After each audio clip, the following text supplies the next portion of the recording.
Hello friends, तो आज की वीडियो हम बात करेंगे रीजनल रूरल बैंक के बारे में।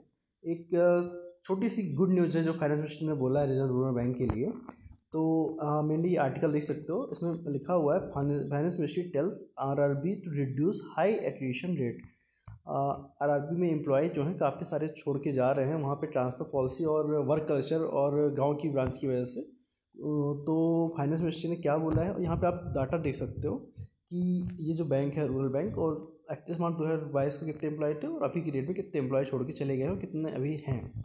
अगर आप टोटल आरआरबी का देखोगे तो 43 आरआरबी में ऑल इंडिया में 31 मार्च 2022 को 95,833 एम्प्लॉय थे, जो कि 31 मार्च 2023 को ही 91,664 मतलब 4,000 एम्प्लॉय छोड़ के चले गए हैं। तो कुछ रिटायर हुए होंगे, कुछ छोड़ के चले गए होंगे। और यहाँ पे आप बेसिकली देख सकते हो finance minister Nirmala Sitharaman has asked to regional rural bank to adopt more employer friendly policy to reduce attrition rate and according to senior banker who participating in a meeting held in New Delhi।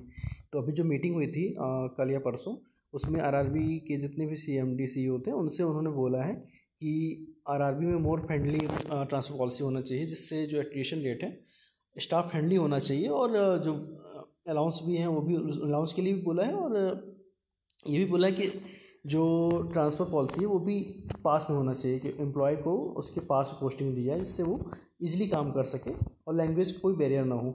यहाँ पे आप हिंदी में भी आज का article देख सकते हो। कर्मचारियों को नौकरी छोड़ने से रोके ग्रामीण बैंक वित्त मंत्री ने ऐसा कहा। तो मेनली इन्होंने यही बोला कि अनुकूल नीतियाँ बनाई जाएँ जिससे कर्मचारी मतलब रह के काम कर सकें और छोड़ के नहीं जाएँ। यहाँ पे इस आर्टिकल में ये लिखा हुआ है। और जो मीटिंग हुई थी फाइनेंस मिनिस्ट्री की, उसमें वित्त सचिव और डीएफएस के जो भी चेंज हुए हैं और नाबार्ड के भी थे और फाइनेंस मिनिस्ट्री भी थे और काफ़ी सारे बैंक के सीएमडी और सीईओ भी थे।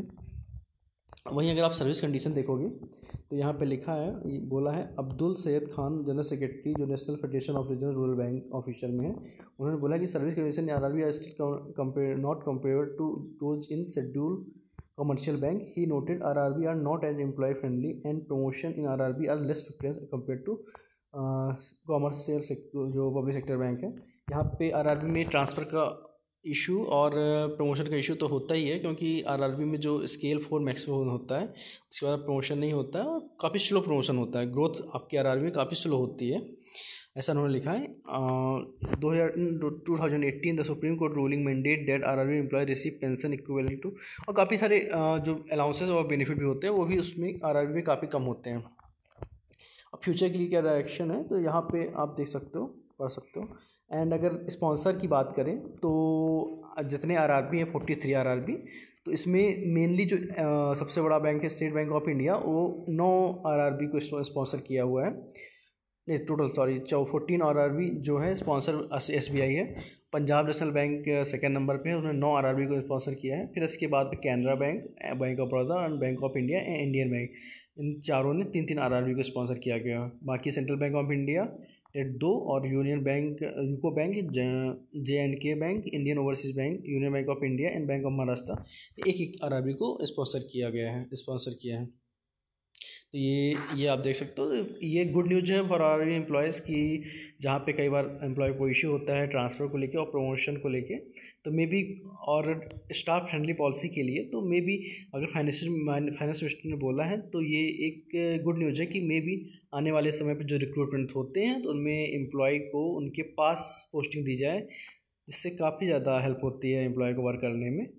आई होप सो कि ये चीज़ें इम्प्लीमेंट की जाएंगी। थैंक यू दोस्तों।